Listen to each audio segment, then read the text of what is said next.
स्वागतम हजुरलाई पुरै हात जय होस् प्रभु महाराज आखिमालाई अझ हजुरको यो दरबारमा जन्तीका साथ आउनु पाउँदा हामी अत्यन्त प्रसन्न। अब भित्री प्रस्थान गरौँ प्रभु। अवश्य आउनुहोस्।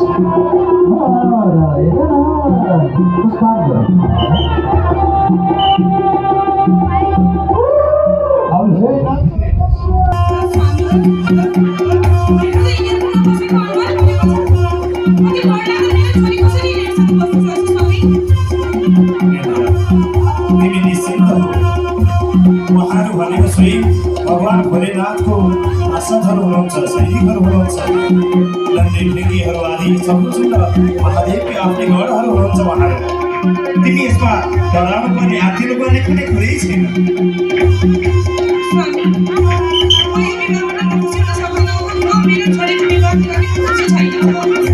कस्तो कुरा गर्दैछौ तिमी यो?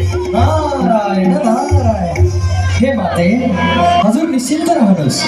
उहाँ भनेको स्वयं देवादिदेव महादेव हुनुहुन्छ। नारायण नारायण। हेर्नुहोस् त, आज हजुरको पुत्रीको विवाहमा स्वयं सृष्टिकर्ता ब्रह्मदेव पनि उपस्थित हुनुहुन्छ, स्वयं पालनकर्ता नारायण पनि उपस्थित हुनुहुन्छ। नारायण। अनि हजुरको विवाह, हजुरको पुत्रीको विवाह स्वयं कुनै हाम्रो देवादिदेव महादेवसँग हुँदैछ, जो यस सारा ब्रह्माण्डको